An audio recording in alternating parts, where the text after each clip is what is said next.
오늘 우리에게 주시는 하나님 말씀은 신약성경 마가복음 1장 21절에서 28절까지 말씀입니다. 오늘 하나님의 말씀을 같이 한 목소리로 봉독하도록 하겠습니다. 시작. 그들이 가버나움에 들어가니라. 예수께서 곧 안식일에 회당에 들어가 가르치심에 뭇 사람이 그의 교훈에 놀라니 이는 그가 가르치시는 것이 권위 있는 자와 같고 서기관들과 같지 아니함일러라. 마침 그들의 회당에 더러운 귀신 들린 사람이 있어 소리질러 이르되 나사렛 예수여 우리가 당신과 무슨 상관이 있나이까? 우리를 멸하러 왔나이까? 나는 당신이 누구인 줄 아노니 하나님의 거룩한 자니이다. 예수께서 꾸짖어 이르시되 잠잠하고 그 사람에게서 나오라 하시니 더러운 귀신이 그 사람에게 경련을 일으키고 큰 소리를 지르며 나오는지라. 다 놀라 서로 물어 이르되 이는 어찌미냐? 권위 있는 새 교훈이로다. 더러운 귀신들에게 명한즉 순종하는도다 하더라. 예수의 소문이 곧 온 갈릴리 사방에 퍼지더라. 아멘. 아멘.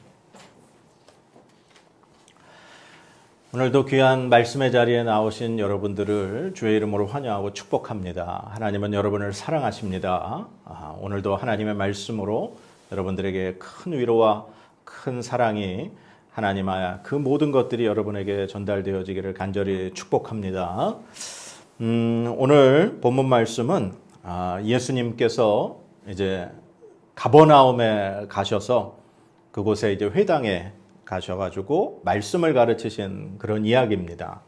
오늘 본문 말씀 21절, 22절 우리 같이 다시 한번 읽어보겠습니다. 시작. 그들이 가버나움에 들어가니라.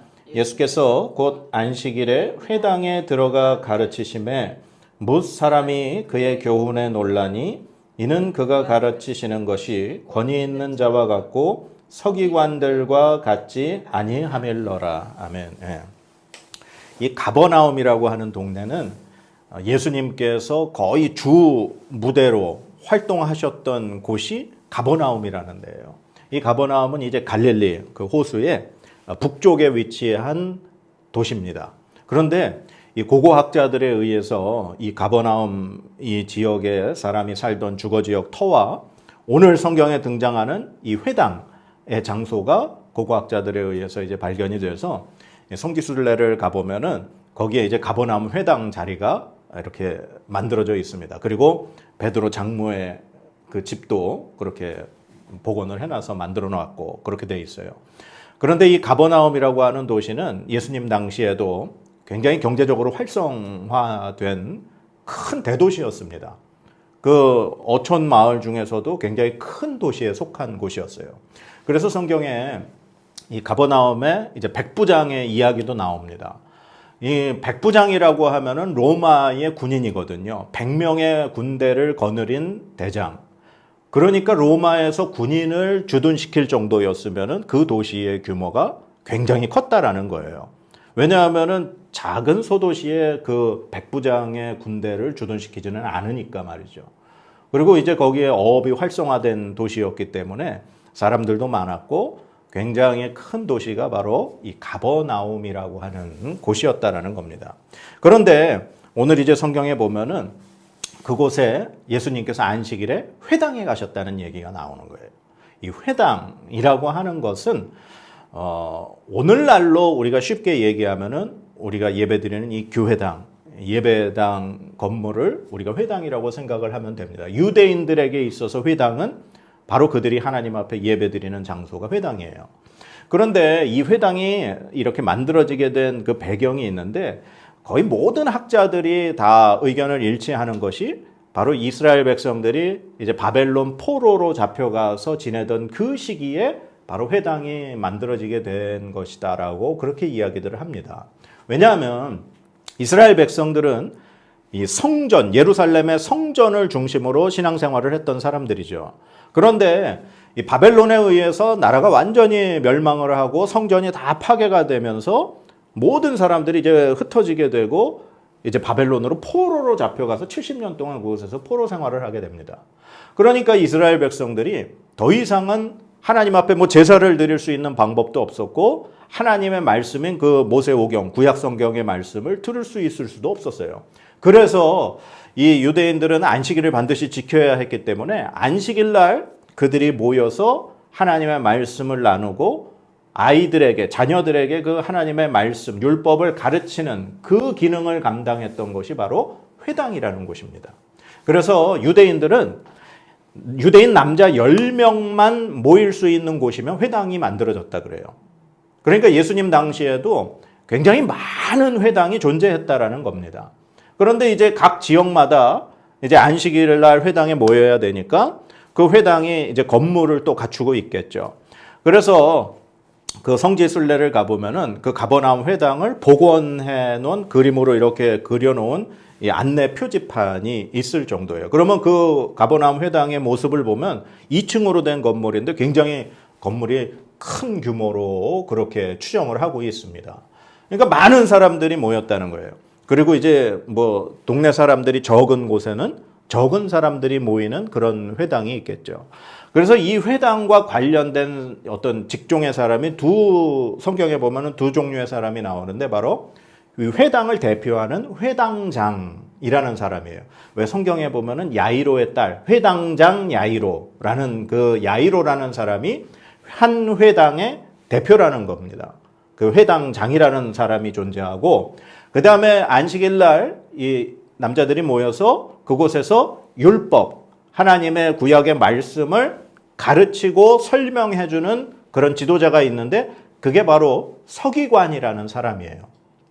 서기관이라는 사람은 이제 성경을 이제 필사, 기록 이렇게 복사하는 그런 어떤 일을 하면서 동시에 성경을 복사하면서 성경을 가장 이렇게 많은 시간을 접하고 성경을 가장 많이 알다 보니까 그 사람들이 사람들에게, 백성들에게 성경을 가르치는 일까지 했다고 합니다. 그래서 이 당시에 종이도 엄청나게 고가였고 그 다음에 글을 쓰고 읽을 줄 아는 이 지식을 가진 사람들은 굉장히 높은 클래스의 사람이었다라는 거예요. 그래서 이 서기관이라고 하는 사람은 이 대대로 전해 내려오는 이 성경을 이렇게 당시에 이제 성경이 해지거나 이제 파손이 되거나 그러면 그걸 계속해서 보존하기 위해서 성경을 계속해서 필사해서 그걸 또 보존해서 만들고 그렇게 했던 사람들이 바로 서기관이라는 거죠. 그런데 오늘 성경에는 이 서기관이라는 사람도 등장을 합니다. 왜냐하면 22절에 예수님의 그 설교에 백성들이 놀라면서 이렇게 고백을 한 거예요.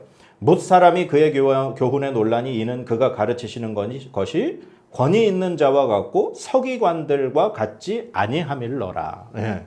보통 안식일 날 이 서기관들이 백성들에게 성경에 대해서 가르치는데 예수님의 오늘 가르침을 들은 백성들의 반응이 이게 뭔 일이냐?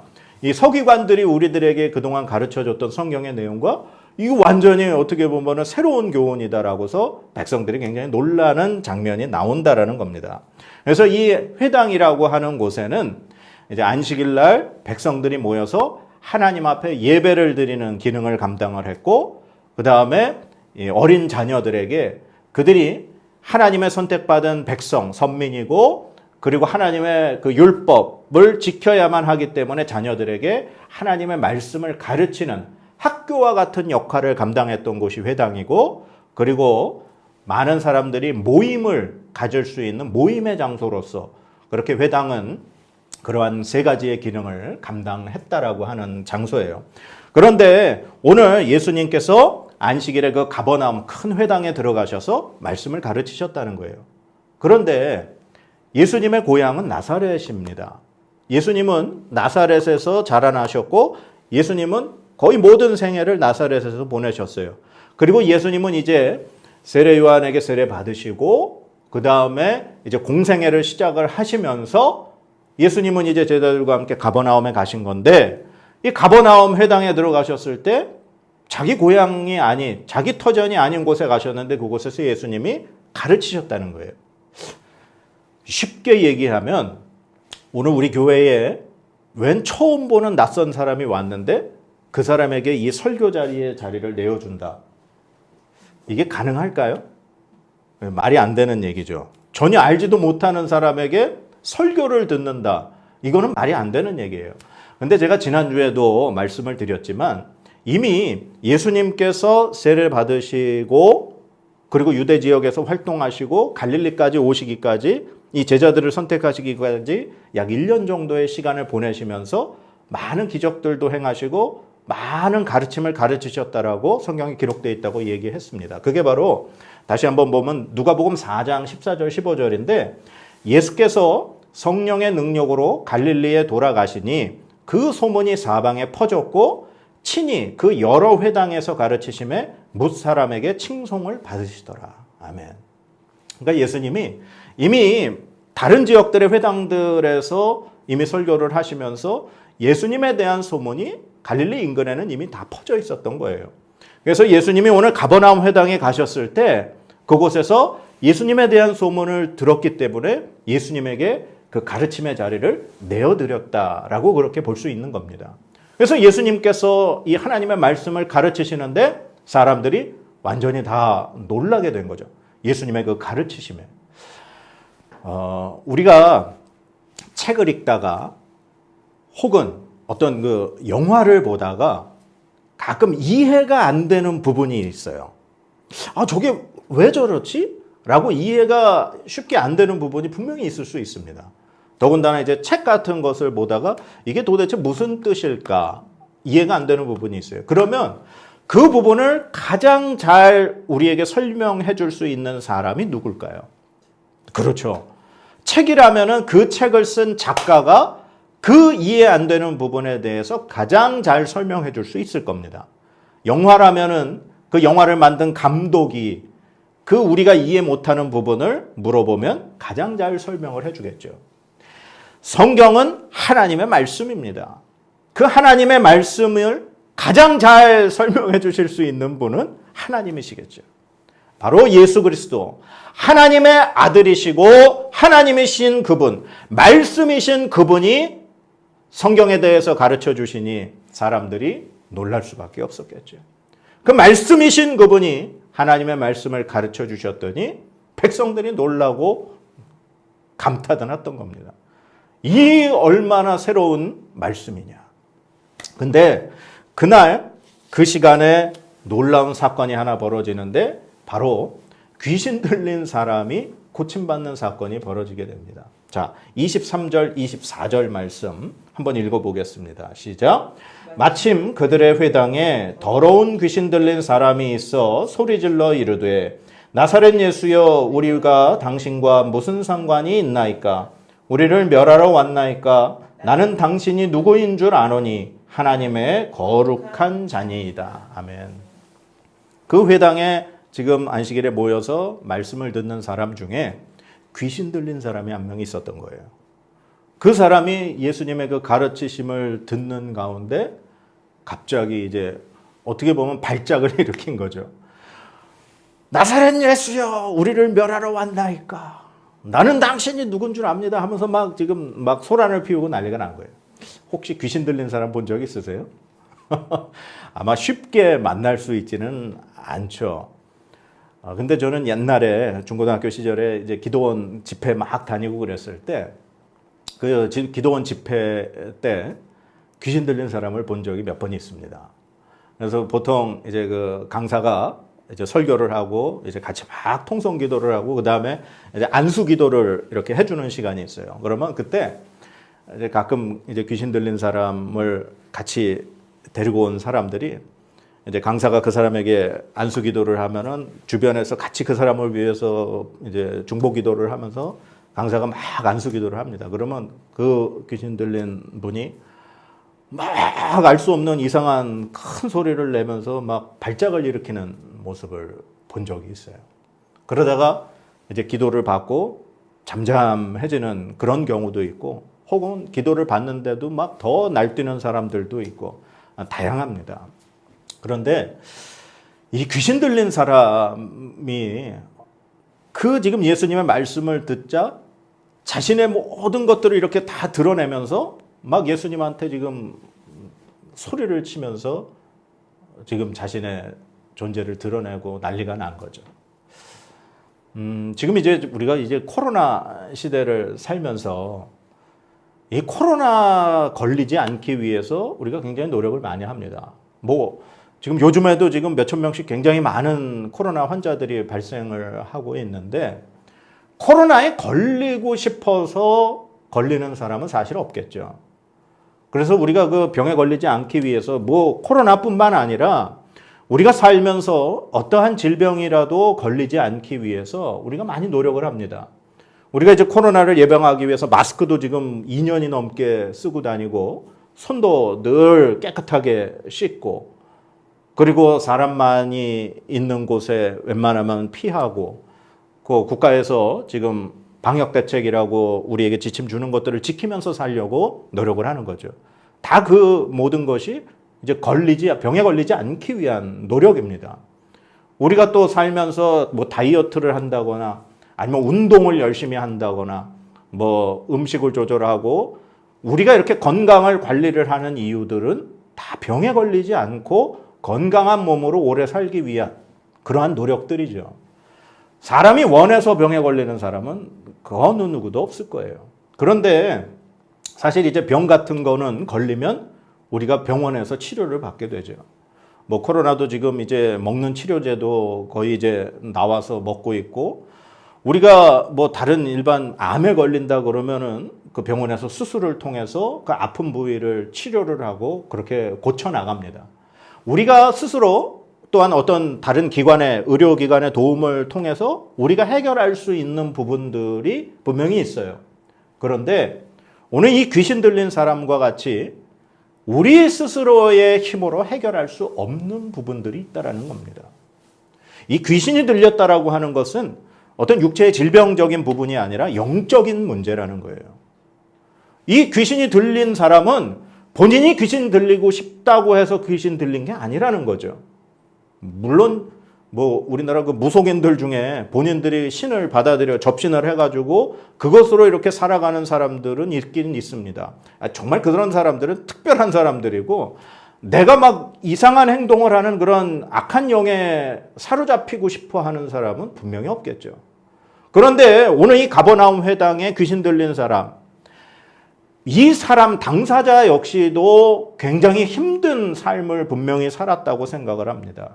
그리고 이 사람으로 인해서 그 사람의 가족들, 그리고 이 사람이 이 가버나움 회당에 안식일에 왔다라고 하는 것은 매 안식일마다 이 사람이 어떻게 보면 왔었다라는 얘기로 우리가 이해할 수 있는데, 그러면 그 회당 안에 공동체 사람들, 이 한 사람 때문에 많은 사람들이 굉장히 힘들고 또 어려운 그런 상황을 분명히 맞이하고 있었다라고 하는 것을 우리는 분명히 짐작으로 알 수 있습니다.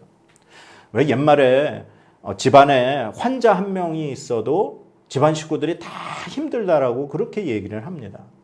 그 한 명의 환자를 돌보기 위해서 온 가족들이 마음고생뿐만 아니라 육체적으로도 힘든 그런 삶을 살게 되는 거죠. 우리의 힘으로 어쩔 수 없는 그런 상황에 놓인 이 귀신 들린 사람을 오늘 예수님이 고쳐주셨습니다.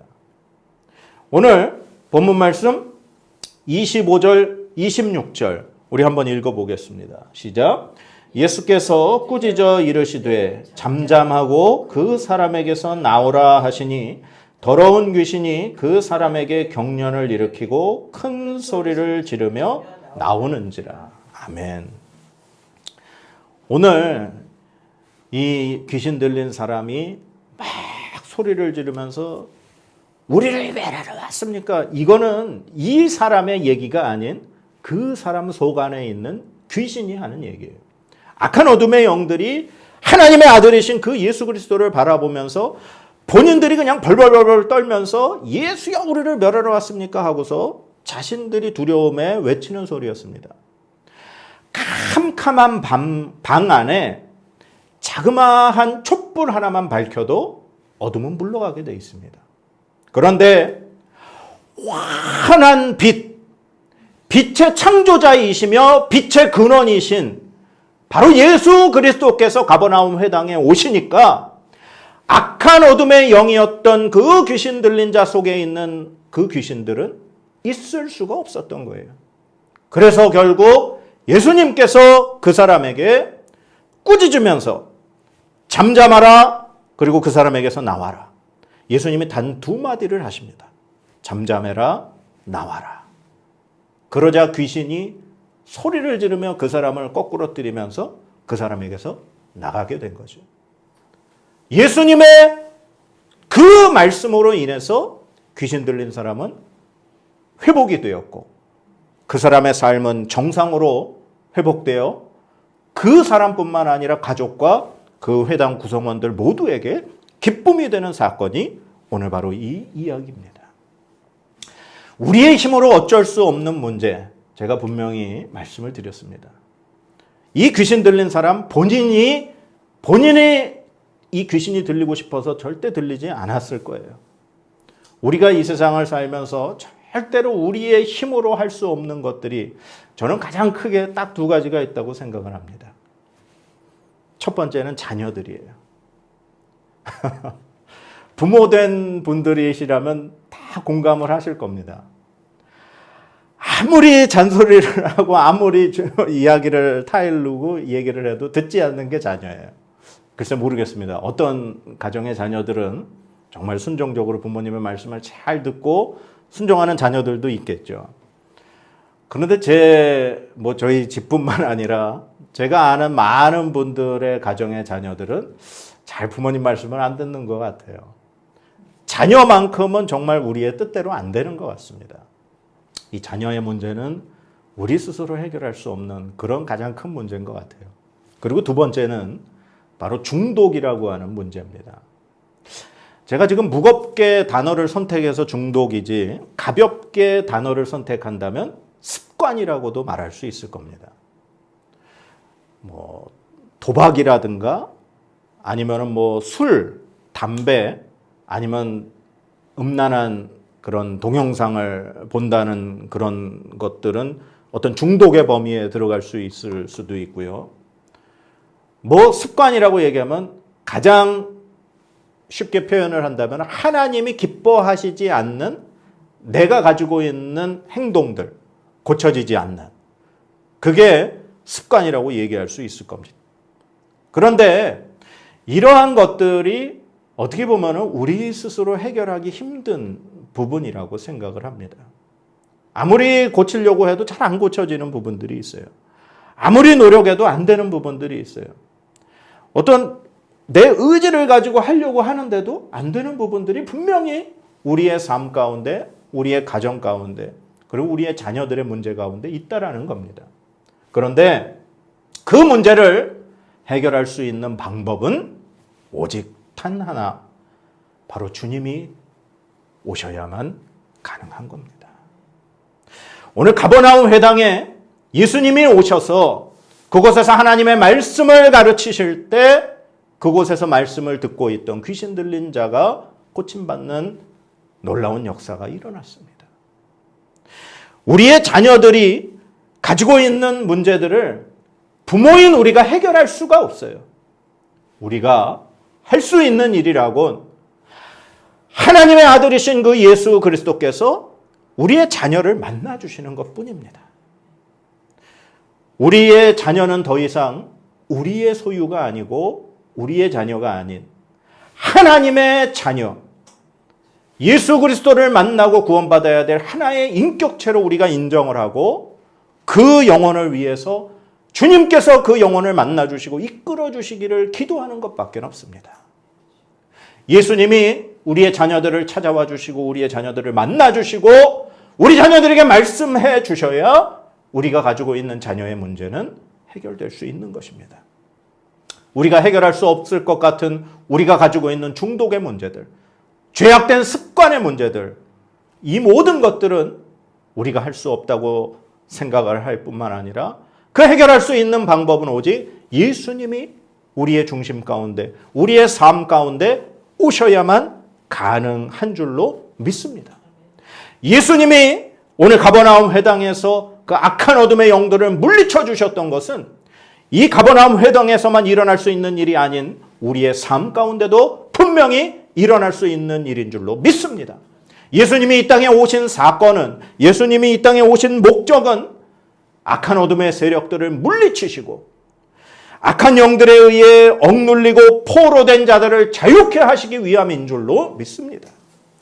로마서 8장 2절에 이는 그리스도 예수 안에 있는 생명의 성령의 법이 죄와 사망의 법에서 너를 해방하였음이라. 주님 말씀하고 계십니다. 예수님이 우리 가운데 오시면 우리의 모든 얽매인 문제들은 해결이 될 줄로 믿습니다. 그러나 중요한 사실 한 가지, 우리가 스스로 해결하지 못하는 우리의 죄악된 습관들이나 그러한 중독들이나 이 모든 문제들 가운데 우리가 주님을 간절히 바라고 사모하는 마음이 있어야 합니다. 주님은 결코 강제로 문을 부수고 들어가는 그러한 분이 아니십니다. 우리가 안에서 문을 열기를 기다리시는 주님이 바로 주님이십니다. 요한계시록 3장 20절에 볼지어다 내가 문 밖에 서서 두드리노니 누구든지 내 음성을 듣고 문을 열면 내가 그에게로 들어가 그와 더불어 먹고 그는 나와 더불어 먹으리라. 주님 말씀하셨습니다. 우리가 우리의 마음 문을 열고 예수 그리스도 하나님의 아들이신 그분을 우리의 중심에 모셔드리고 그분이 늘 말씀하시는 것을 사모하고 그 하나님의 말씀으로 우리의 영혼을 채울 때 우리가 끊지 못하고 우리가 늘 다람쥐 쳇바퀴 돌듯 반복하던 그 죄악들은 분명히 우리가 극복할 수 있을 줄로 믿습니다. 우리의 죄악된 습관, 중독, 우리의 모든 자녀들, 우리의 집안에 우리가 해결할 수 없는 그런 모든 문제들 예수님이 오시면 해결됩니다. 그리고 그 자리에 하나님의 말씀으로 채우면 가능한 줄로 믿습니다. 정말 중요한 것은 주님을 모셔드리는 사모하는 마음, 그리고 단 한 번의 그 마음이 아닌 매일매일 하나님의 말씀으로 우리의 영혼을, 우리의 삶을 채우는 것, 그것이 정말 중요한 줄로 믿으시기 바랍니다. 여러분이 스스로 해결할 수 없다고 생각하는 모든 문제들을 이 시간 주님 앞에 맡기시기 바랍니다. 예수님을 간절히 사모하는 마음으로 모셔드리시기 바랍니다. 그러면 예수님께서 여러분의 삶 가운데 찾아가시고 여러분의 중심에 찾아가셔서 여러분의 모든 가슴 아파하며 눈물 흘리는 스스로 해결할 수 없다고 한탄했던 그 모든 것들을 주님께서 풀어주실 줄로 믿습니다. 그 주님을 신뢰하는 여러분의 삶이 되시기를 주님의 이름으로 간절히 축원합니다. 하나님의 복을 받도록 하겠습니다. 여호와는 내게 복을 주시고 너를 지키시기를 원하며 여호와는 그의 얼굴을 내게 비추사 은혜 베푸시기를 원하며 여호와는 그 얼굴을 내게로 향하여 드사 평강 주시기를 원하노라. 아멘.